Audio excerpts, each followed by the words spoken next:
All right, well, good morning, everybody. Thanks so much for coming. Before we start, I want to extend my thoughts and prayers for a speedy recovery for the folks that were victims of this horrific incident of gun violence that happened in Arlington, Virginia today. Much more will be coming out about that, but I'm sure that shocked you all like it did us to see this continued gun violence that takes place in our country, and I hope this causes some serious introspection for people. Second, I want to welcome Western Kentucky University's high school journalism team here that's studying the best in journalism here this summer. I want to thank you guys for being here, and I also want to note that one of the graduates from Western Kentucky University, Chris Pointer, who was a journalism and communications major from Western Kentucky University, is receiving the National Communicator of the Year award today at a celebration in St. Louis, which is pretty darn impressive. When you're the National Communicator of the Year, he's receiving that for the work that he led us through a year ago during the passing of Muhammad Ali and all that Memorial Week, and the incredible amount of work and outpouring of love from the citizens of Louisville and all the activity that led to, and the tremendous coverage that came from that. So Chris and all the training he received through his career and at Western Kentucky University led to that. So congratulations to WKU. And congratulations to Chris. He's over in St. Louis right now. Okay, transitioning to the topic of today, obviously public safety is always on everybody's mind. It's certainly the largest part of our budget by far. Over 60% goes toward public safety, and it's the number one priority for my administration and all the administrations that have come before me and that will come after ours as well. And I can certainly say that's the same thing for Louisville Metro government, and certainly including LMPD. And we're working every day to ensure our city is as safe a place as it can be to live, work, and to play. And a lot of these efforts are very visible. We see that through uniformed officers on the street, at crime scenes. We see that through our representatives from our Office for Safe and Healthy Neighborhoods, holding a session to train street ambassadors who are helping us to keep our community safe. These are all very visible. But some things we're doing occur with very little public notice and publicity, visibility, and we're here today to highlight one of those here at our Real-Time Crime Center. This is a crime-fighting tool that gives us 24/7 coverage of the city and provides a set of eyes across much of our city. We launched the Real-Time Crime Center in November of 2014. And what you see behind me here is analysts at the center monitoring the Metro Watch camera system. That's a network of hundreds of surveillance cameras throughout the metro area for criminal activity or public safety concerns. But as the chief and Jennifer Corum, director of the Real-Time Crime Center, will tell you in a minute, this is much more than people watching cameras. It's analysts looking at crime in real time and spotting trends to help officers on the beat do a more comprehensive job. Utilizing technology and information systems as well as our Metro Watch cameras, they provide real-time support to officers in the field. So they provide tactical intelligence, suspect identification, subjects of potential retaliation, or likely location where suspects might flee. The analysts are trained in crime mapping, recognizing crowd dynamics, and using law enforcement databases and open source systems such as social media sites. By gleaning this information from multiple sources, they can feed information to police as they first respond to a call. And this type of research was normally done after the fact, so our police officers go into a situation with a lot more intelligence. The monitoring of social media is another key function of modern crime fighting, which the Real-Time Crime Center also provides. One important factor to operate this center cost effectively is connectivity to government-owned fiber optic cable. That provides the connection between the cameras and the Real-Time Crime Center. Without access to fiber, what happens is we're forced to pay a costly monthly fee for internet connectivity for each camera, and we don't always have the same quality video we need to do the work here at the Real-Time Crime Center. I mention that because we're in the finalization of our city budget right now, and this is part of the reason why we're excited about the Kentucky Wired project, which, if fully funded, will give us access to a lot more fiber optic cable, and specifically a run that we want to put through West Louisville.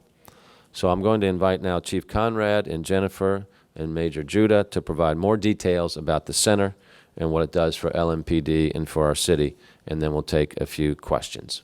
Chief? Good morning. Thank you all for being here today, and Mayor, thank you for getting us started off. I want to share that I am incredibly proud of the Real-Time Crime Center, and more importantly, I'm proud of the staff who works here. They do just an amazing job. You know, as the mayor mentioned, we currently have over 200 cameras on the system. Prior to this system, or prior to the center opening, we had a Metro Watch camera system that started in 2006. We had about 50 cameras on that system, and again, we have continued to grow. The equipment is state-of-the-art. The cameras offer the analyst here high-density or high-definition video. Most of the cameras are in a situation where the analysts working here behind me have the ability to pan, tilt, and zoom cameras to give them a better view of what is occurring in a situation that they're trying to observe. The Real-Time Crime Center is led by Director Jennifer Coram. Jennifer leads 11 analysts who are staffing this center 24 hours a day, 7 days a week, 365 days a year.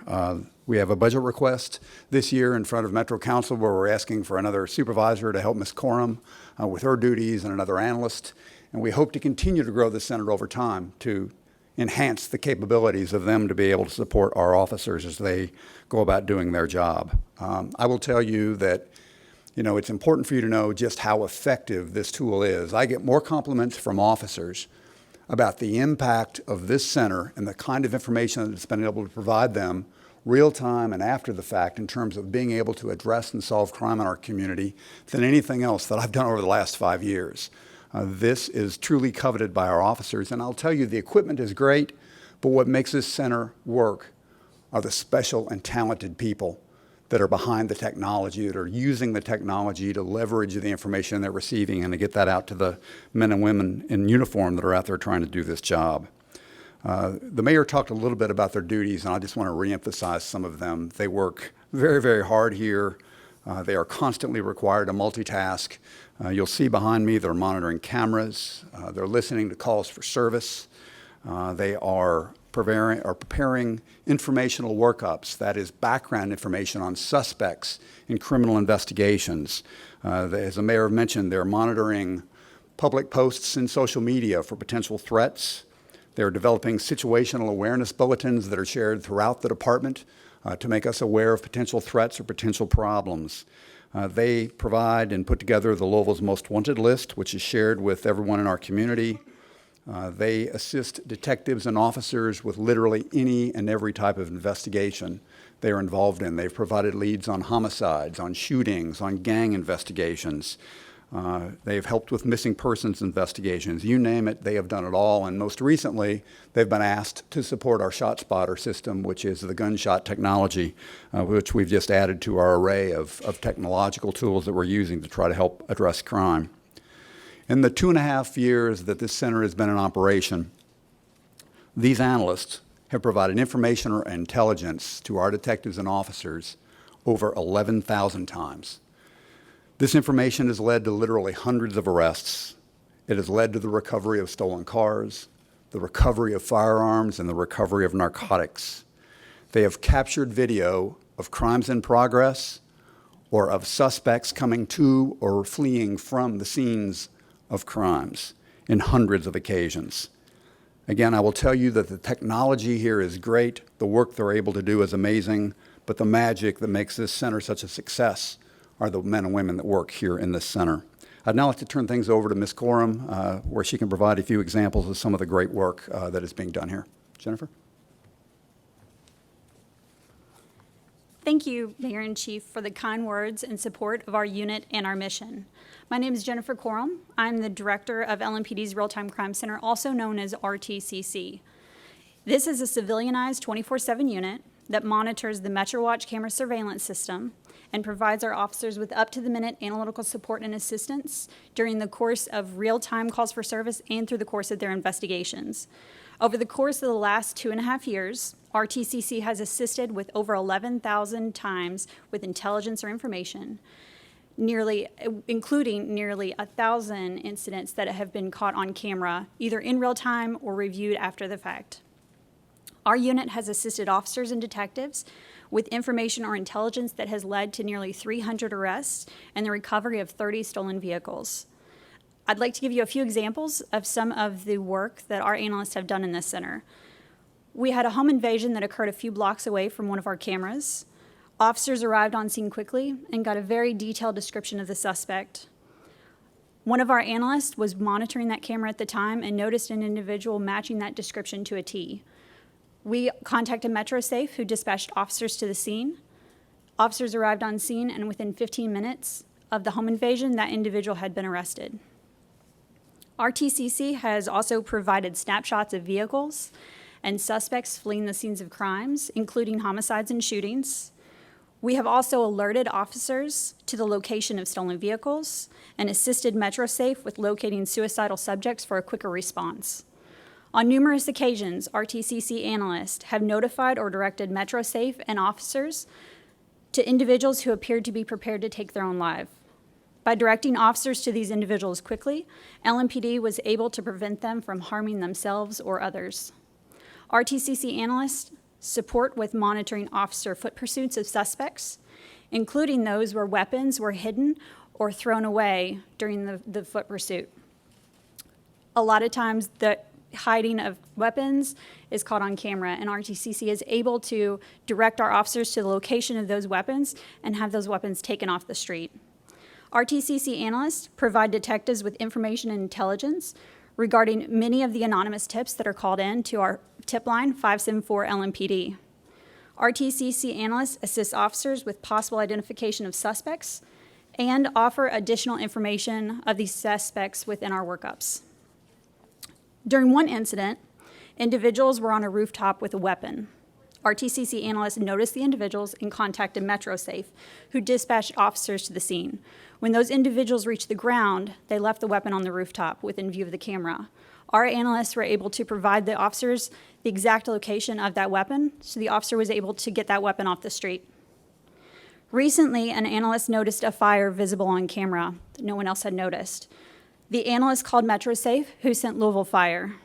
By noticing the fire and getting assistance to the scene rapidly, the analyst, with the assistance of MetroSafe and Louisville Fire, prevented surrounding businesses and homes from preventing fire, potentially mitigating a devastating circumstance for a lot of people. While we are an LMPD unit, we work with public safety. So if we're here and we can help anyone in any way, we do so. LMPD has talented employees, both sworn and civilian. The analysts in the center are experts in tactical intelligence analysis and work hard to support the mission of LMPD. We provide our officers with additional resources to support their day-to-day operations of making a difference in this community. Our unit is proud of the work we do and the assistance we are able to provide our officers. This unit has grown over the last 2.5 years and will continue to grow as new technologies are utilized and new analytical techniques are learned. It is truly the analysts of RTCC that make this unit a success, and we are proud to support LMPD officers and the community. This unit is just one of many within LMPD that assist with making this a world-class city. Thank you, and next I am pleased to announce Major Josh Judah to speak on ShotSpotter. Thank you, Chief. Thank you, Mayor. Thank you, Ms. Corum, for hosting us. I'm here to talk to you a little bit about ShotSpotter, which is a technology that all of our officers have access to, and the Real-Time Crime Center helps with monitoring. ShotSpotter is Louisville's gunshot detection system. We have approximately 6 square miles of the city, some of our worst violent crime hotspots, covered by the system, and it enables officers to respond to gunfire incidents in near real time. ShotSpotter directs officers to a very precise location, generally within 60 seconds of a round being fired, and that increases our abilities to apprehend suspects fleeing the scene, find victims we wouldn't otherwise have known about, and to collect valuable evidence. It also enables us to demonstrate to the residents of these neighborhoods that we are effective and that we care about responding there.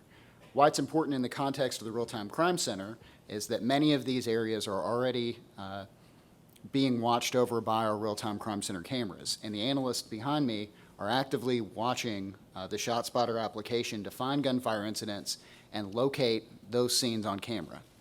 I want to play just an example of what a ShotSpotter incident looks like to our officers and go through a response for it.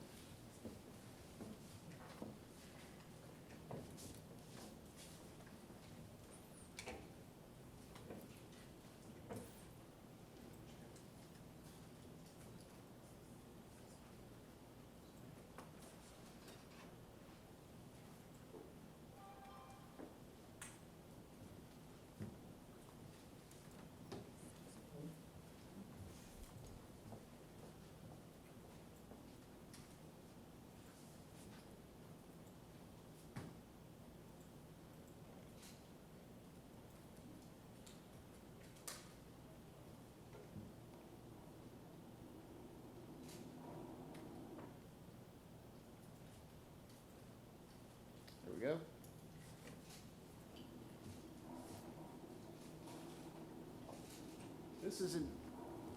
This is an example of a typical ShotSpotter incident, and unfortunately, we have far too many of these in Louisville. We've already learned that. The system has been live for 2 weeks as of today.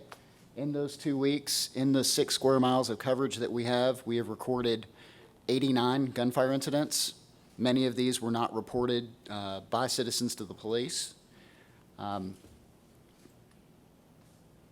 The officers on responding to these are provided with a precisely geolocated map of where the shooter was standing. So if you see behind me in this incident, there's a yellow dot with a 10 in it. That means someone was standing at that spot and they fired 10 rounds from a gun. The officers directed directly to that location, and in many of these situations, they have overwatch by the Real-Time Crime Center cameras, who are able to tell if people are fleeing the scene and give them intelligence as they approach it. I'd like to go out to the broader view of it, the list view. Paul, thank you. This is a snapshot of gunfire incidents in Louisville the last 7 days within the ShotSpotter areas. As you can see, this is a real problem for us, and the officers on the street, in conjunction with the Real-Time Crime Center, are working together with this technology to refine our response to gunfire incidents and intervene in the most critical situations.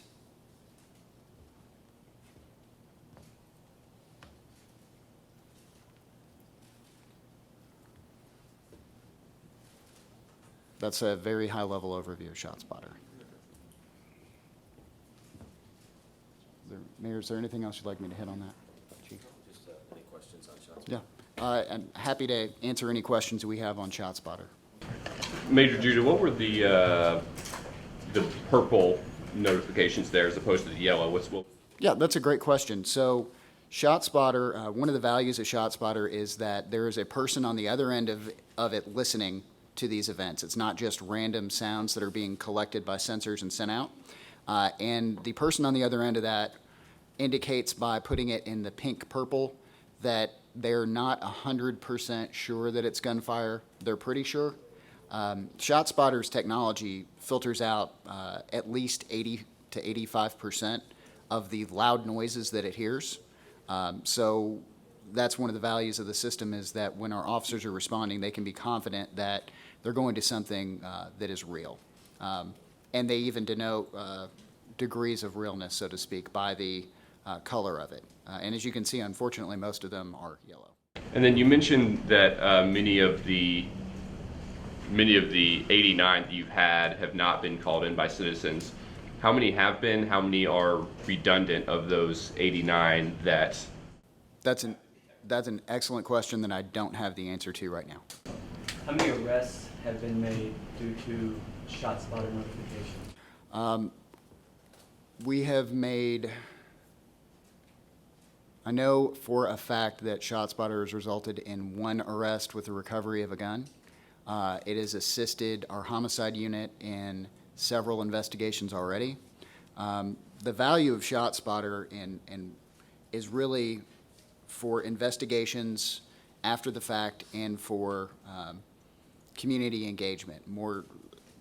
ShotSpotter is great. ShotSpotter gets us there faster than we've ever been with more accuracy, but ShotSpotter still has a built-in delay that we have to counter for. And what we've seen is that most of these shooters are not standing around after the shots are fired. But what we are able to do is get to that scene quickly and make sure that no citizens have been hit and start collecting the evidence so that our investigators can follow up after the fact. As I mentioned before, it's been live for 2 weeks. We were very fortunate to have an arrest within the first week. That was a combination of efforts from the ShotSpotter alert, an excellent beat officer, and the Real-Time Crime Center capturing that event on one of our cameras.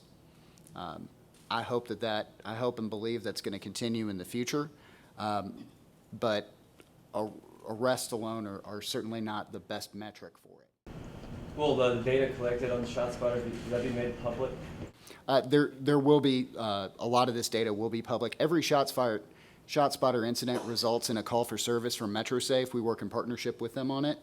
And those calls for service are published just like any other call for service. So that's probably the easiest and best way to get it. And that is accurate. Is there a quantifiable number or like amount of time that you've cut down on with responses to shootings and incidents with this technology? That's a really broad question. Can you help me out? Is there an example of how much time you cut off of responses? I don't know that I can answer that necessarily because most of these are incidents we wouldn't have responded to anyway. The unfortunate reality in too many of our neighborhoods is that gunfire is something that people don't call us on for a number of reasons. Fear, people have become accustomed to it, or they just don't feel that we're very effective in responding to it, so they don't call us. And I think the better metric is that we now know of 89 incidents that our officers did respond to. And while I don't have those comparison numbers, I can tell you from my experience, we would not have responded to 89 shots fired calls in that area. I feel pretty confident in telling you that. To kind of connect ShotSpotter with the cameras, before ShotSpotter, was there a way to hear audio from what the cameras are seeing, whether it be gunshots or people talking, yelling, or is this the first chance that they're able to hear audio? Well, let me give you a distinction. There is still not a way for you to hear audio on our cameras. Our cameras are not enabled with audio. That would be against the law in Kentucky, and it's not something that we really want to get into. We don't want to eavesdrop on people. So ShotSpotter is a separate system, and it only keys off of gunfire. So when they have to sort of marry the two, and that's usually the way that the incidents are handled. You've got an analyst who is monitoring the ShotSpotter console and communicating with another analyst who's looking for cameras in that area. Does that make sense? Okay. What else is tied into the Real-Time Crime Center here? License plate readers, facial recognition software. I know the chief mentioned that to the council, but that's something that we would like to get. What else is kind of integrated? Well, the Real-Time Crime Center has access to all of our databases, and that's probably a better question for Ms. Corum to address, honestly, if you don't mind. At this moment, the Real-Time Crime Center does not have access to LPR, sometime maybe in the future, but we do have access to somewhere between 10 to 30 different databases, both law enforcement and open source. We have access to our RMS system, which is our records management system, just as our officers do. We also have access to read the CAD runs as they come out. We have access to a lot of other law enforcement systems, the court records, everything like that, arrest records. Anything of that nature we have access to, along with anything that's open source and available online. Time for one more question. Go ahead, Myra. How do you monitor social media? Can you explain that a little bit more to us? Are you looking for keywords, or how does that come about? We monitor in a number of different ways. I can't go into a lot of specifics, but we do look at everything that is overt, open to the public. We cannot see people's closed accounts. It's only what people put out in public for people to see. What type of, do you use any programming? No, not at the moment. So how effective can you be in monitoring social media without programming? As you see it, from an expert in the field, like what could you do with software that you can't do without? Social media monitoring software does have the capability to aggregate social media data. At the moment, we do not have access to a paid aggregator, so we utilize open source social media for those purposes. Thanks, everyone. Just so last comment. So the purpose of today, obviously, is to show you the latest tool and kind of a system of crime prevention and violence reduction. The ShotSpotter fits into the enforcement and prevention aspect of what we're doing as a city. You all are very familiar with that whole system, so I want everybody to be sure they're aware of the latest. And then second is the importance of this budget request for the Kentucky Wired project, so we can put more fiber optic cable throughout the city, so we can have a broader federation of cameras at a lower cost as well. So appreciate you all coming out today. This has been a Metro TV production, a public service of Louisville Metro government.